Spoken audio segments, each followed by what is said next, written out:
Hello out there. Welcome to Common Censored. I'm Lee Camp, here as always with Eleanor Goldfield. Hello. And this is the show where we talk censored stories and people, sensible solutions, and common ground movements to fight and build. And sometimes other shit too. And this is a big week. It's a big week of updates. It's a big week of kind of gut punches of rough things that happened, but we rebounded from them. We got a lot coming up. We have updates on the embassy protectors here at the Venezuelan embassy. We have updates on the assault on a woman's right to choose. I have a new story for you about propaganda being done against yours truly, because that's always fun when the mainstream media comes after me and my comedy show. We have updates on Chelsea Manning. We have whole lots of good shit. Whole lots of good stuff. Yeah, and about the amount we spend on war. We're going to get into that. But yeah, a lot of good stuff coming up. So thank you for tuning in. Yeah, so let's just dive in. So you may have heard through the grapevine that this past Thursday there was a raid on the Venezuelan embassy. Basically what happened because was... I realized that anytime we cover something, it then changes a day later, especially with this embassy. So basically, because we put out our podcast Tuesday saying, they're still there, the cops were like, all right, we got to raid. We got to fuck this up. We got to fuck up their podcast. So, I mean, and this is, for those of you who haven't listened to the previous episodes, first of all, why? And second of all, why did you that will be the backstory that is necessary for what we're talking about, because we're not gonna do like the full recap here, otherwise we'll be here all fucking night. So basically what happened was that this is something that embassy protectors were aware of, and if you recall from last week, I was talking about how cops had put up the notice, and a few people had left the embassy based on that, but no one was actually arrested and taken out of building.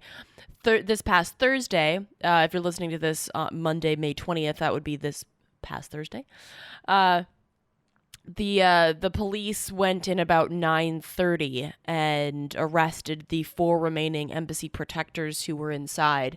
So that was and it was amazing the likes of the kind of people that were there. There were fucking military police wearing like full Desert Storm gear and shit with battering rams. These there were are K9 4 units. Peace activists with bananas. Like they were armed with like an energy bar. This is 4, and they know it's 4 people in there. Furthermore, this is my favorite part. They told us, the embassy protectors told us afterwards, that despite the fact the cops had already come in the front door, they'd already used, powerful, these like automatic firemen's drills or whatever to break all the locks off the door. So the front doors had already had all those locks removed, and all they did was put a little zip tie on it when they left the first time on Monday night or whatever it was. So basically all the cops, this giant assault riot group of cops, all they needed to do to come into this place was cut the little plastic zip tie that they had put on the front door. But instead of doing that, they went around to the back door that was the most heavily secured door in the entire building, and apparently took a battering ram to it for like 20 minutes. Well, because, you never want to use this is one of the first things that you learn, and when you're doing outdoor survivor courses and things like that, like you want to cover your tracks, right? So you don't want to go back the same way that in case a bear is following. You just never know. So you got to go in a different way, right. Just in case they were watching the front door, Right. I mean, in case the peace activists had the front door guarded. So basically the law enforcement agencies, all of them, and then some, were present to bring these 4 people out. They were then taken to jail and arraigned on Friday, and they were charged, because here's the thing: if you've been following this, then you know that the State Department is in a really sticky situation due to the Vienna Convention, which states that embassies are inviolable. That was such a nice euphemism. It's a really sticky situation. This is hugely against international law. This is massively illegal what they've done. And that's the sticky situation. I was getting there. I wanted to build it up, okay? So basically they didn't charge them with unlawful entry because they were there legally. Or trespassing. So they couldn't charge them with that. So instead, they charged them, get this, hold on to your fucking hats or your seats or whatever the fuck. They charged them with interfering with law enforcement's protective duties regarding the embassy. So the embassy protectors, if you're following me here, the embassy protectors were charged with interfering with the protection of the embassy. Well, and furthermore, these cops that came in and arrested them it's illegal for them to enter. So they illegally entered and then charged them with getting in the way of their duties. How can you be in a place illegally, but these other people that are there legally got in your way of your protection duties? Yeah, it's a special episode of U.S. justice system at work, and the arraignment was pretty fucking hysterical too, because it was at the federal court on Friday, and I was there, and it's. So basically the arraignment is when they appear before the judge, and they basically have to go through a process where they say, okay, this is what you're charged with. Are we going to let these people out of jail pending the trial, or what are we going to do here? So there was one of the things that the government, because it's the U.S. versus these people, that's the case. One of the things that the government was asking was that the embassy protectors have a stay-away order, not only from the buildings that are owned by the Venezuelan government, but diplomats that work for the Venezuelan government, and. So the protectors were saying, yeah, we'll stay away from the fake diplomats, but the real diplomats, we've been in touch with them. We want to keep staying in touch with them. We don't want anything to get in the way of that. The fake diplomats being the U.S.-backed coup attempt diplomats. But the judge doesn't know or care, right?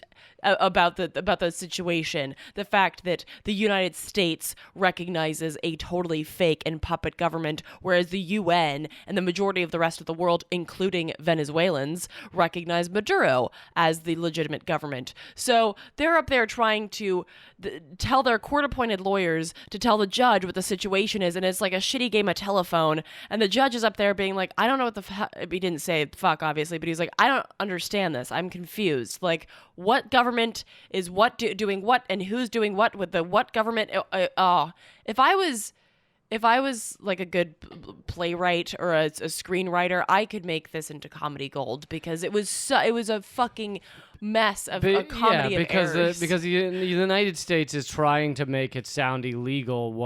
And Kevin, as we've said before, Kevin's East and Margaret Flower are two of these people of the four, and they also created Popular Resistance, which is the network this podcast is on, and they're trying to. The United States government is trying to make it illegal what Kevin and Margaret did by staying in that embassy, but in fact, it's not illegal. They were there invited by the elected government of Venezuela, so they're in a real fucked up situation where they don't actually have any legality to do what they're doing, and we'll see where it goes from here. But the positive is that all four are out. They're out of jail, and so this is the first time in 38 days that they were out of both jail and the embassy, so they were free in both ways. Mm-hmm. And there were actions over the weekend, and they were of high spirits, and they're doing well. So for those of you worried about Kevin, Margaret, Dave, and Adrian, they're all doing great.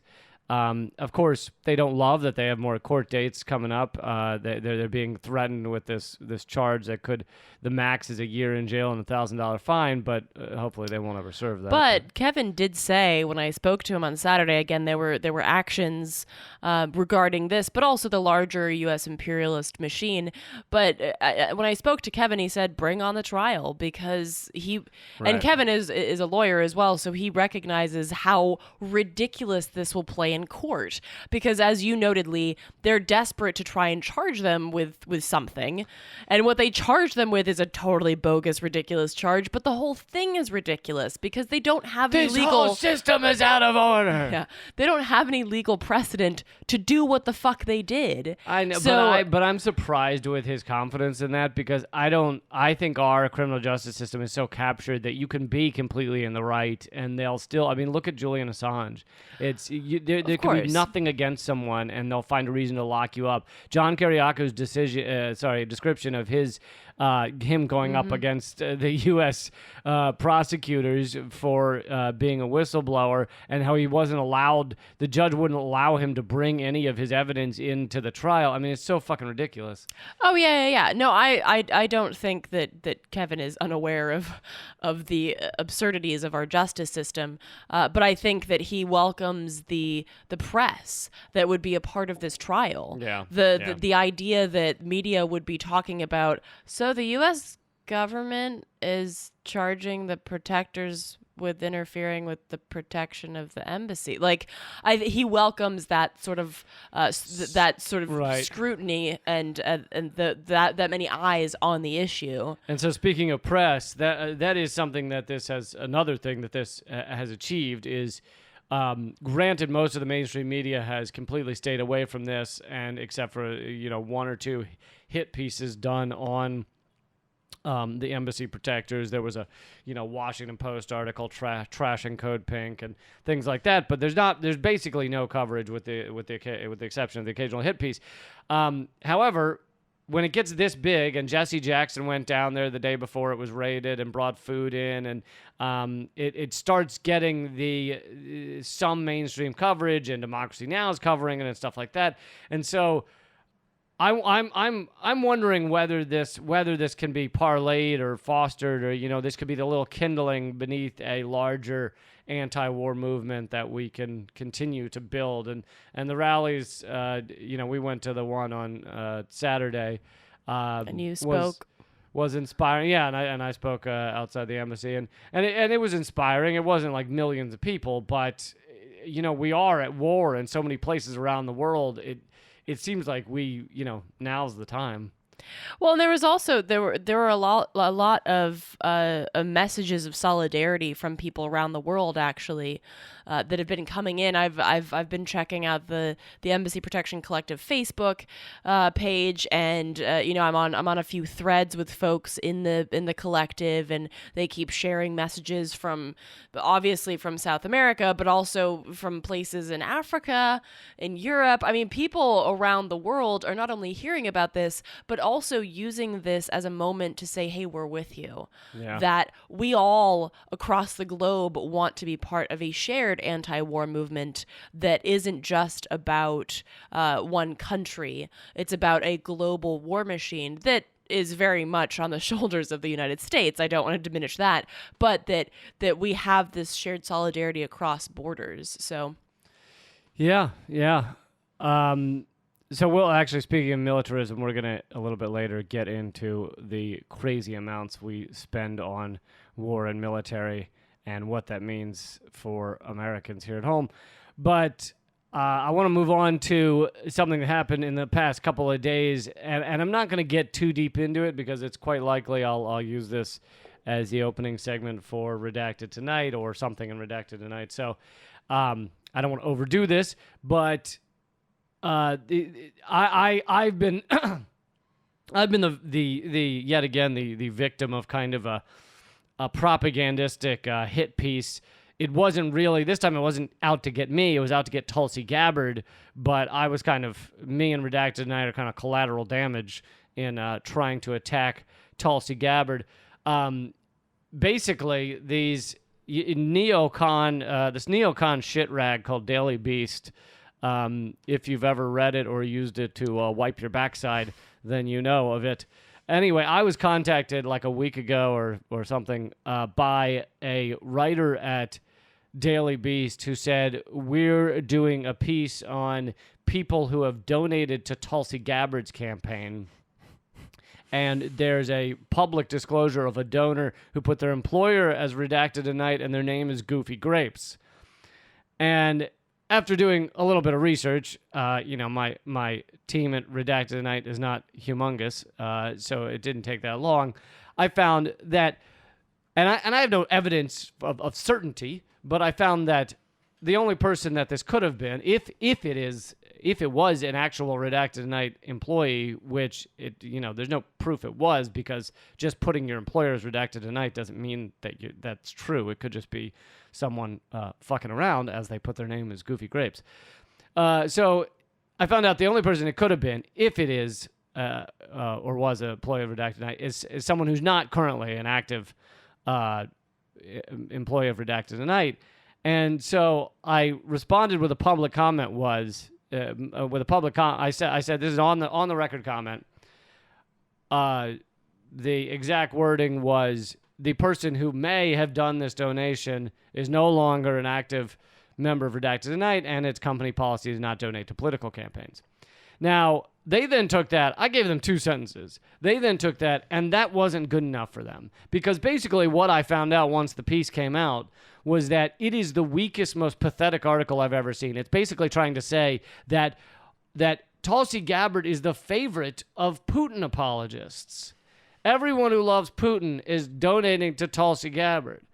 And guess how many people they found on this list of Putin apologists? 3 out of 65,000 donors that Tulsi Gabbard has had. One of the other 2 is the preeminent Russia scholar in America, a professor named Stephen Cohen. So yeah, what a horrible human being he is. And then one of the 3 is this person who put Redacted Tonight as their employer. But my quote, because it said may, made their ridiculous article even weaker. It was already weak enough. It's 3 out of 65,000. But so they had to doctor my quote, basically, and say, Lee Camp, the host of Redacted Tonight, told me the person who donated is no longer that, making it a definitive instead of a possible. And then they went on to say Lee Camp always toes the Russian line, which is not true. And they said he's such as the invasion of Ukraine, which I don't think I've ever talked about Ukraine on Redacted Tonight. And when that was in the main headlines, Redacted Tonight was not airing yet. It was a little over 5 years ago. Anyway, so, a couple of lies about me follow that. But this is how this propaganda works. This is great. This is a real teaching moment of how propaganda works. So not only do they do that, and they put out this ridiculous article, which people just read the headline and a couple of sentences and move on. And they go, oh, wow, that's interesting. All the Putin lovers are donating to Tulsi Gabbard. But then that gets picked up by George Stephanopoulos, who hosts the ABC morning show. He has on Tulsi Gabbard, and he says to her, Tulsi, the Daily Beast has revealed that you have, Russian sympathizers donating to your campaign. And Tulsi Gabbard rightfully responded, oh, that's fake news. So then, but that's not enough. The propaganda train's running. We got to keep it going. Politico puts out an article saying Tulsi Gabbard calls report that Putin apologists are donating to her fake news, and they put that out to try and make her look even worse. And of course, the reason Tulsi Gabbard, according to CNN, if you believe CNN polls, is running at like 2% or 4% of the vote. She's not, out of 25 candidates or something, she's according to them, although they're not talking to anyone under 50, but she's not as much of a threat as a lot of. But the reason she is a threat is because she and Mike Gravel are the only ones calling out the military-industrial complex. So she is really threatening to our establishment and to our power elite simply by the things she's saying about our military, about our bombing, about our wars overseas going on endlessly. And so they have to do this kind of fucking shit-fest reporting. And on Twitter, we've called them out. Max Blumenthal did. Ben Norton, who writes for Fairness and Accuracy in Reporting, did. And Dan Cohen did. And there's been no response from any of these Daily Beast writers about changing my quote and their fucking festering turd pile of an article. It's just amazing to me, too, that would be your journalistic fight. Like, you know what? I got a great topic for an article. Goofy Grapes donates to Tulsi Gabbard. Like, I swear to, I mean, Really? With all of the shit that's happening in this world right now, that is where you fucking Because their job, I mean, I call them stenographers for the State Department, but in the same manner, their job is to just promote the kind of endless war and endless death economy that we have, and anyone who calls it out is a threat. So, that's why me having a moderately popular comedy show that's not even on a main channel, I get front page of the art section attack pieces done by the New York Times, because it's like they just can't allow anyone to be standing up for peace. Like, right. Yeah. It has to be the McCarthyist ploy again, and you have to, it's the same thing that we do in terms of the war on terror. Well, you have to make sure that you have terrorists, right? What's the best way to do that? You make terrorists, right? And not just overseas by bombing people's families and things, and then creating radicals, but also here, where the FBI entraps, creates just terrorists. Makes terrorists. Yeah. They contact fucking lonely, sad people with poor social skills and say, hey, I think it'd be a good idea for you to bomb this. Yeah, beware the theater. personals ads on Craigslist. That's is that where they find them? Dangerous. Is that where they reach out to them? All right, so a couple of quick things. Thank you all so much for being a part of our podcast. We are doing something new starting this week, if all goes as planned. We're going to be putting the podcast also on YouTube, not with there'll be no video, so it'll be just the logo of Common Censored. But I know there's a lot of you out there that like to just hit play on YouTube and listen to it while you're doing work and or cleaning the kitchen or spanking the cat or beating your kids, whatever it is, whatever you got going. I know some people it's just easier for you to hit play on YouTube. So we will be putting this up as the audio on YouTube. And if that's where you'd like to find it, that'll be at youtube.com. It'll be at both my channels. So Redacted Tonight or Lee Camp 2, the number 2, hopefully on both those channels. So another way to listen. Thank you guys for keeping the show going. You at Patreon are the ones that do it, and patreon.com/commoncensored is where you can join up. We have no ads on this show. You may have noticed we don't promote a goddamn thing except our own projects. So it is all of you out there that make this possible. Patreon.com/commoncensored. We do extra content every week, which you can easily get by signing up. And I have live shows coming up in Montreal, Minneapolis, and Kansas City. Tickets are available at leecamp.com/schedule. Montreal, Minneapolis, and Kansas City, Missouri. Not Kansas City, Kansas. As I said on my viewer questions on YouTube, I'm not going to be fucking caught dead in Kansas City, Kansas. This is Kansas City, Missouri. No, I'm kidding. I love you all. I love all the Kansas cities. How many are there? 7 or 8? I love all 7 or 8 of them.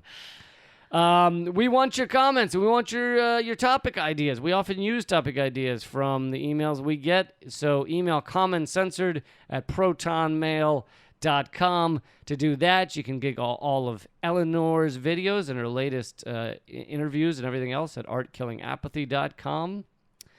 And last thing, to sign up to our email list is you just text the word censored to 345-345. You have an incredible interview. Does it come out this week with Jen Deerenwater? Oh, no, I don't. Oh, you don't? No. I'm doing a little mini doc with Jen Deerenwater. Ah, okay. But well, so people can look forward to that, but it's going to be a while. It'll be a little bit. Okay. So, well, yeah. Sorry, I just saw you editing that one, and I thought that was this week. Nope. Let that cat out of the bag.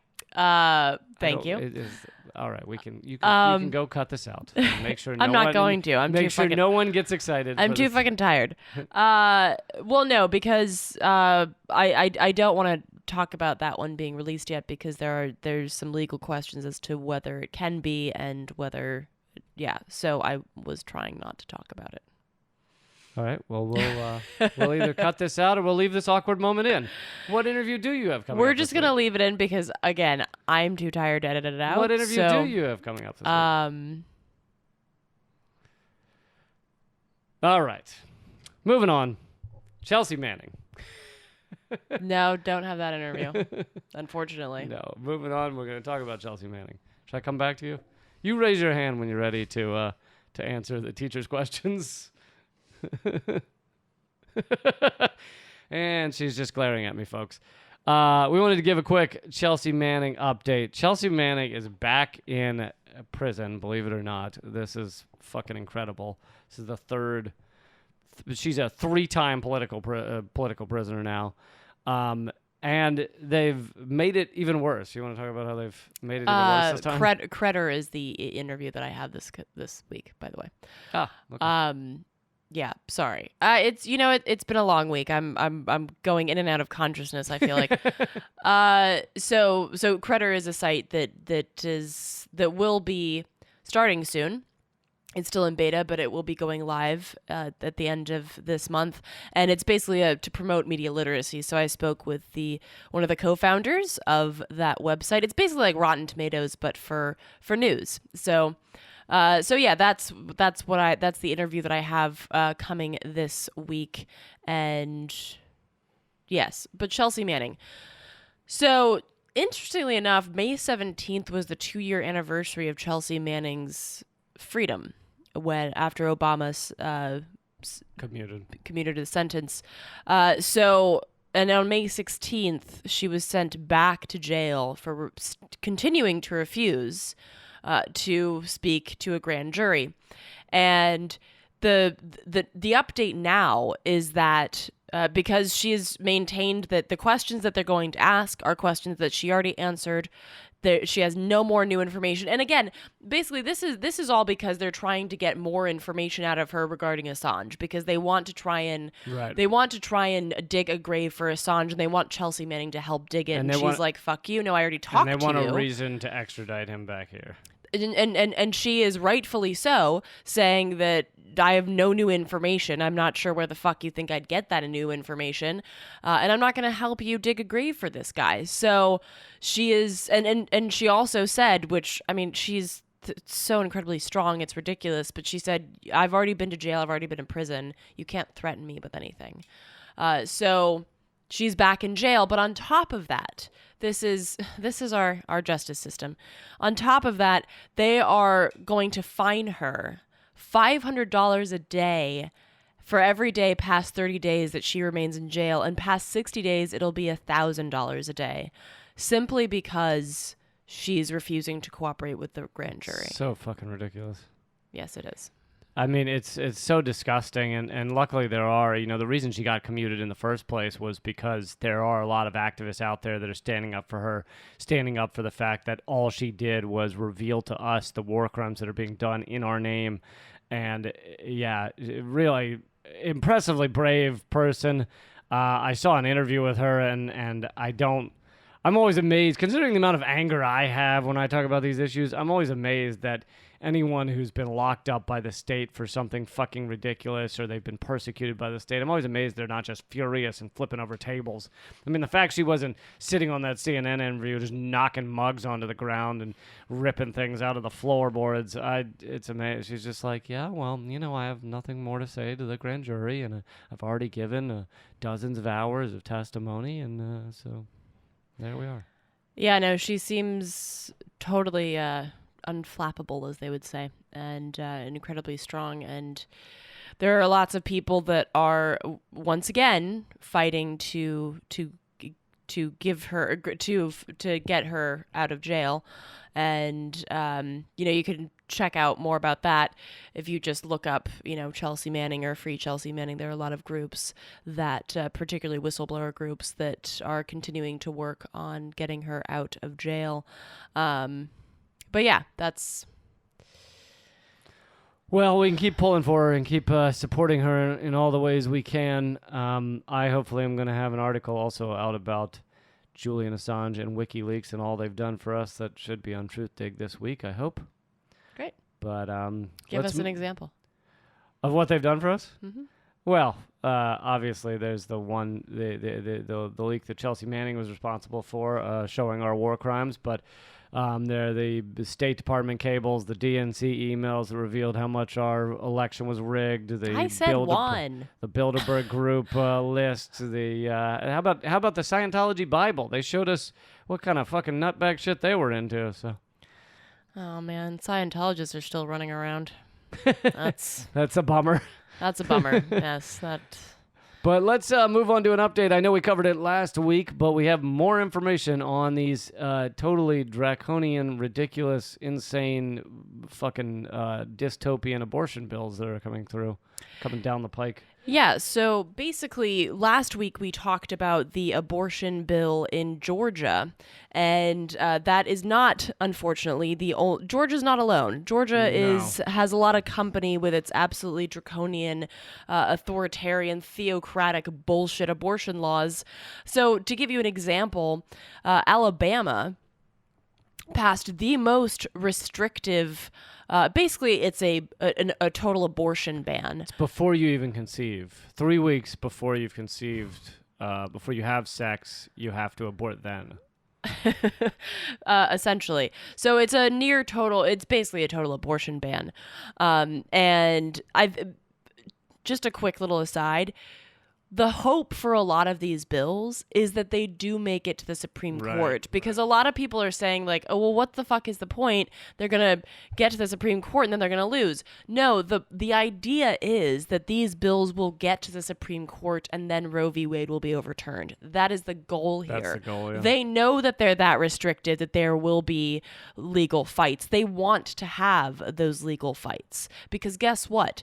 While they're having those legal fights, this shit will still be in effect. Well, and they think the Supreme Court may have become right-wing enough that they could get it through 5-4.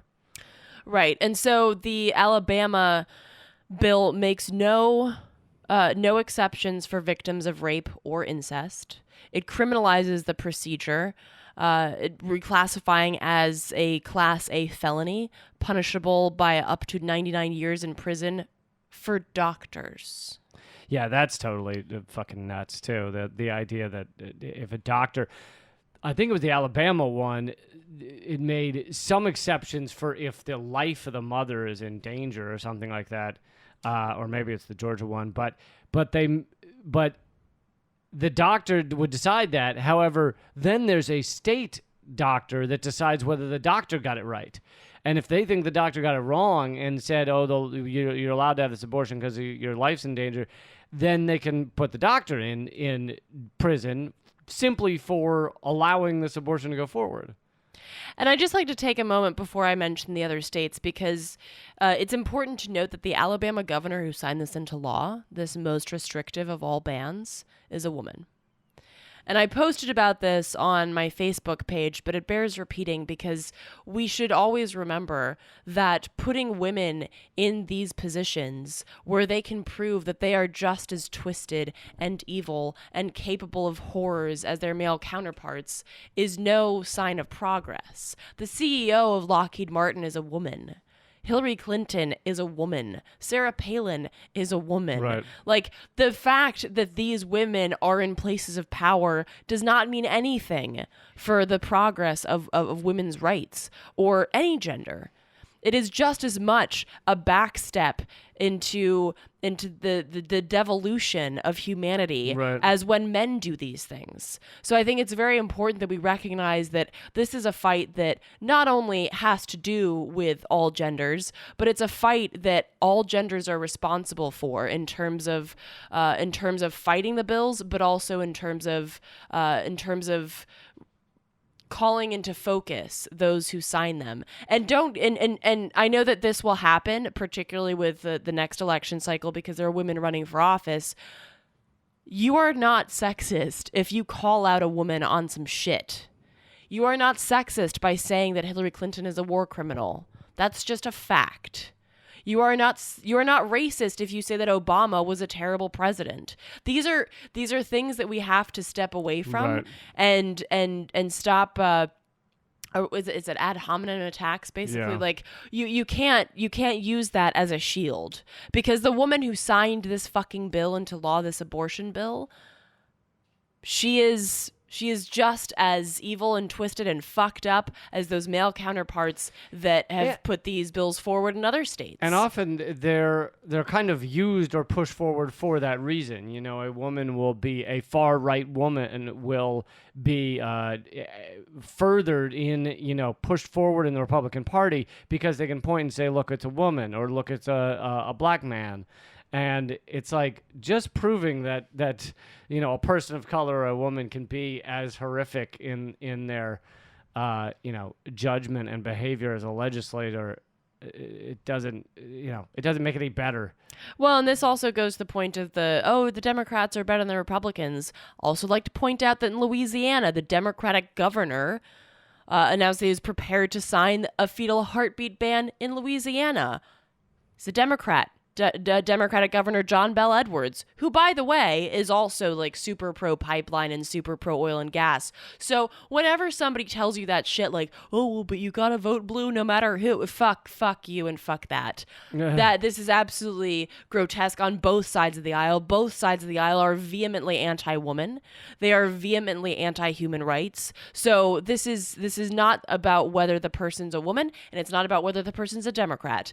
The war on women and the war on our right to decide what's best for our own bodies is something that has been waged in both parties. And I also think that part of the reason you're seeing these you know, preposterous bills come through now that seem so anti-woman, even though a woman's right to choose is overwhelmingly supported if you poll all Americans. It's very similar to why we're seeing kind of endless wars in countries while most Americans don't support it. It's because our government is no longer accountable to us, and they've figured out a way to capture the system in such a manner that they don't need to worry about the voters that much. They, you know, a combination of rigging the election system and gerrymandering and voter suppression and all the various ways, and money, they know that it's basically like the gloves are off in terms of being accountable to the American voter. They know that they can push all this anti-woman stuff and get it through, and even though it's wildly unpopular in a lot of areas of the country, they don't have that much to worry about in terms of election and in terms of success, their careers. And they know they can keep bombing in every country around the world, or creating coups or U.S.-backed intervention, and they're not going to be held accountable. They are unanswerable to the American people because the corporate state has completely captured our legislators. Yeah, and to mention another state, Missouri, the Missouri Senate passed a bill to outlaw abortions at 8 weeks. And something that I want to mention here is that, well, folks might say, well, you've got to know that you're pregnant by then, right? So it's not about just knowing when you're pregnant, because there's this little issue of like then getting an appointment for the fucking abortion. And deciding. Well, yes, of course, that's a big deal too. But I also think that we should dispel the notion that abortions are always a difficult and painful decision, or that they're always not. Because I think a lot of people want to paint this picture like, oh, you have no idea how hard abortions are for women to go through. A lot of times they're not. To be perfectly honest, it was not a difficult decision to make for me. I was upset because my partner was upset because my partner wanted to have a child with me, and I was like, no. So that was very upsetting, but the decision was not a difficult one to make. And that doesn't mean that I'm a bad person because it wasn't. Right. It means that for me, that was my reality. That's my truth. That's my experience. For a lot of women, I do recognize that it's an incredibly difficult decision to make. And that is something that I very much respect. And I appreciate that every person who's had an abortion has a different story. And that's as it should be, because guess what? We're all fucking different. We all have different realities and reasons as to why we make the decisions in our lives. And that, guess what, is nobody else's fucking business. If it's easy for you to get that abortion, mazel tov. If it's not, I'm sorry. But either way, none of my fucking business. It is nobody's fucking business, and that is the bottom line here. So please don't post about how difficult these decisions are. Please don't post about how they're easy. Please just don't, because that's not the point. That is not at all the point here. So again, with the 8 weeks, there's the issue of making the appointment, and anybody who has ever made an appointment for anything in their lives in this fucking healthcare system knows. Seriously. First, you got to call 14 doctors to make sure that you're eligible for this to go to the other thing, and then you got to talk to this doctor to make sure that you can do this, and then you got to check your leg for this thing, and then it's a fucking nightmare. And then, of course, you have to get a time to see the doctor, and there are different types of abortion services. So they're depending on what is right for you and your specific situation. There are those separate appointments to make. So shit takes time. And I think I said this maybe on the last podcast, but the people this impacts most immediately and most clearly is the poor. Of course. Because getting time off work, being able to commute to, especially if you're in one of these states where there's one abortion provider in the state left, getting there, maybe spending money on a hotel overnight, like it's the poor are immediately impacted by this. Right, and you that also brings up the good point that, depending on your insurance, how much is this going to cost? So it becomes a very cost restrictive even before you factor in the idea of hotel rooms and and travel and things like that. So the Missouri Senate passed this. It will go to the House next, but the governor does support it. So if it makes it to the governor's desk, Missouri bites the dust as well. Some actual good news here. District attorneys across Atlanta. So again, last week we talked about Georgia being having signed in this extremely restrictive law. Apparently, district attorneys across Atlanta have said that they will not prosecute women who are brought in as having had abortions and being put in front of judges. That's good to hear. Yeah, and this is also something that I believe we talked about this on the show before, discretionary prosecution, and how vital that is for not just for things like abortion, of course, but for a lot of issues. You could use that with climate change issues, deciding not to prosecute somebody who stood in the way of a pipeline or something like that. So this is definitely something that we should talk more about, because discretionary prosecution is something that people use all over constantly. So yeah, it's definitely something that people should talk more about, so that it becomes a conversation on a lot of different issues. Just before we move on, I just wanted to that there's one thing here that. So I read this story last week, and it's actually from 2017. But the reason that I want to bring it up is because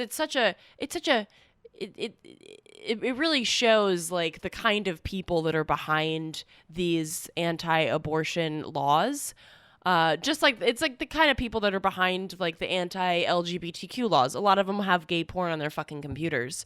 So back in 2017, there was an anti-abortion representative who had to resign after a report came out finding that he had asked his mistress, as in like he was married and he was fucking this woman on the side, he had asked his mistress to get an abortion because he had knocked her up and figured that would look bad. Yeah.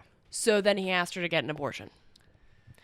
And so I know it's a 2-year-old story, but I think that it's a very and it's not just the hypocrisy. I think it also points to a lot of these people think that these things don't matter because they've never confronted them in their own lives. Like it's the same reason they don't care about gay marriage or they're anti-gay marriage, because they don't have gay friends in their lives, or so it's a place of privilege that they've never had to face these things, and then when they do, all of a sudden they want the rights that these people should have. Yeah, but it's not like he came out and said, "Holy shit, this has impacted my life. Now I'm going to change my perspective on this." Of course not. He's like, "Can we do this on the down low?" Right. So It's like Strom Thurmond. Didn't he have a kid? Did he have a kid, or was he just having an affair with his like black maid? oh god, He's I one don't of the know. most racist senators ever to live.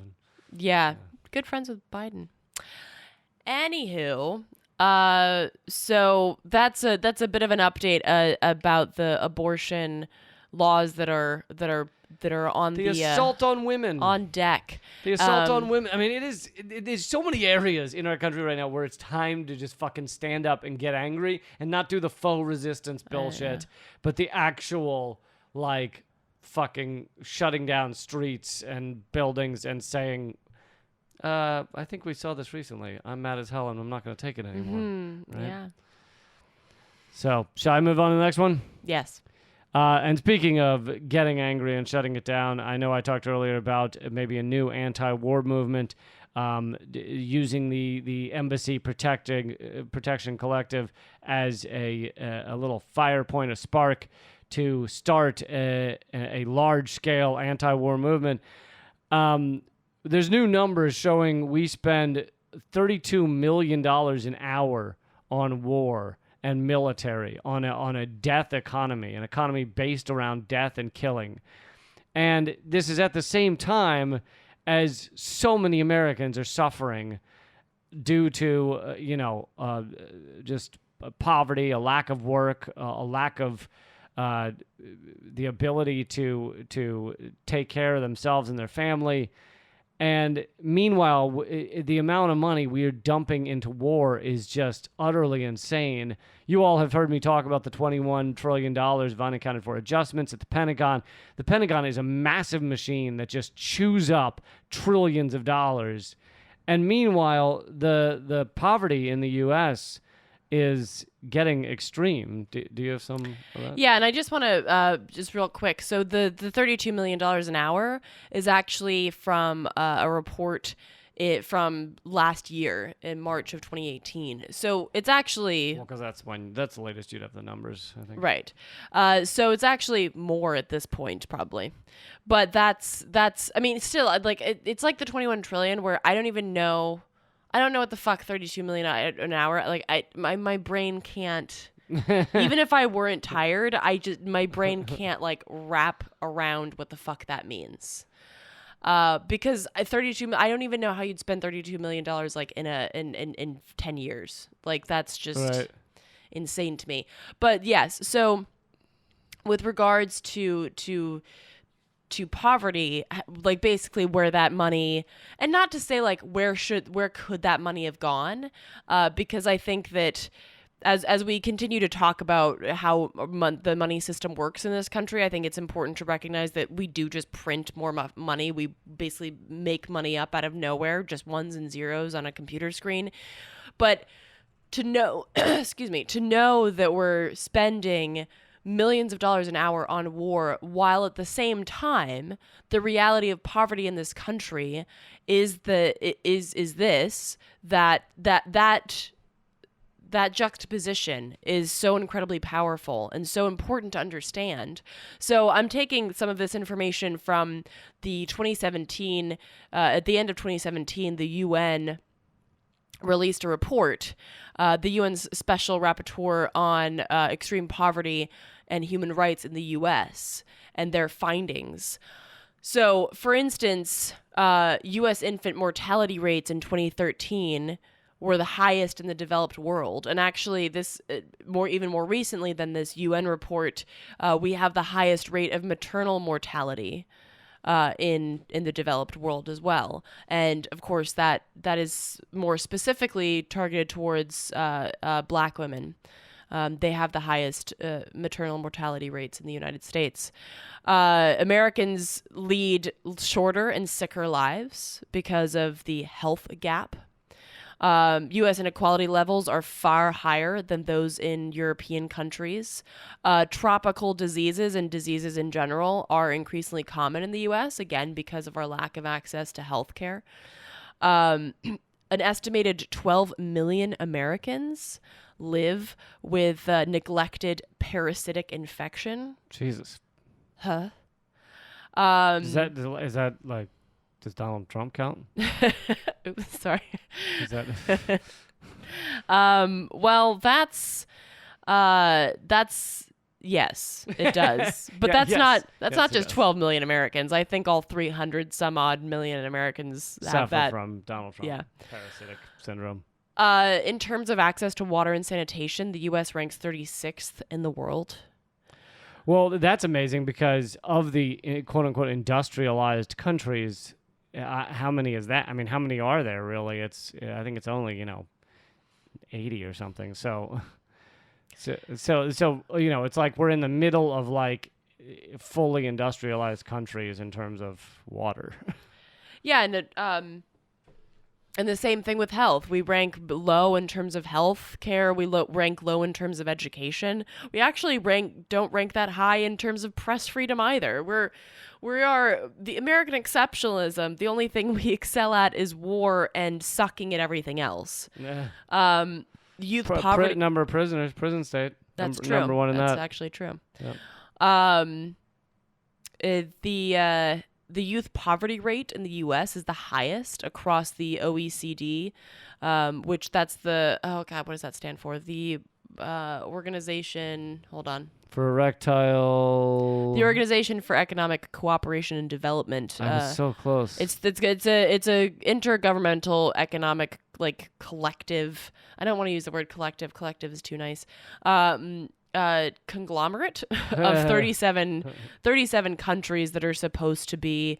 It's basically supposed to boost trade and economic progress, but of course that's corporate power.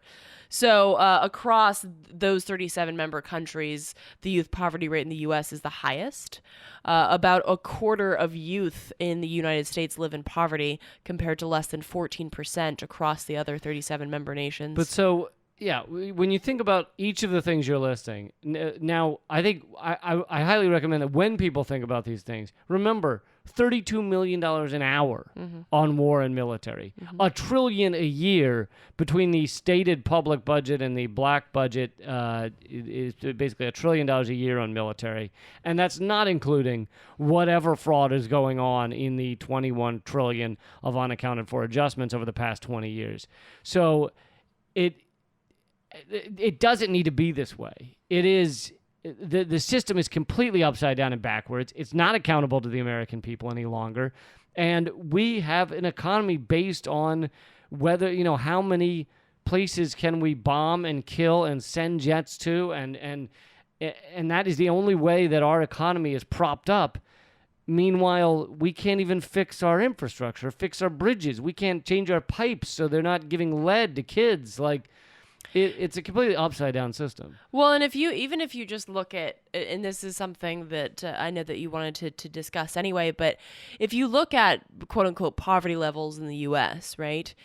What you have to remember is that the poverty line in the U.S. is some serious bullshit. So Right. I'm looking at the latest numbers. This is from I'm looking at the U.S. Department of Health and Human Services that for 2019 poverty guidelines, which is a terrible name. It's like how to be poor. So these are the poverty guidelines that were in effect as of January 11th, 2019. And for a family of four, the poverty line is $25,000, $25,750 for a family of four. Yeah. Yeah, So- for a family of four, and I just talked about this on Redacted tonight, and how Trump wants to lower that so that even fewer people count as poor, and it's basically so that he can run around and say he decreased poverty in the country, but really all he did was point to poor people and say you're not poor anymore. Well, and this also, the issue with this is not just about, and of course, it's about the stats, so it makes it look good on paper, but this also dictates whether you're eligible for certain things like the SNAP program for food, Section 8 housing, Right. Medicaid. This dictates whether you were eligible for life-saving basic human rights. Yeah. So if you're in for a single person, for instance, if you make more than $12,490 a year, so basically like more than $1,000 a month, then you're not eligible for a lot of these programs that are based on the poverty line. I mean, who the fuck Where the fuck can you live in this country on $1,000 a month? Are you fucking kidding me? Right. That's insane. These poverty lines have nothing to do with reality. They're completely removed from the realities of trying to survive in this country. Yeah. And then our cynical politicians say, well, if I just change this number here, I can run around saying I decreased poverty. No, you just knocked people off benefits. That's it. So I think we're gonna wrap it up there. Do you feel good? You feel happy? Feel like you got your money's worth? Did you get a good hour of therapy? Yeah, I'm on the struggle bus. You sound like Lois Black right now. I know.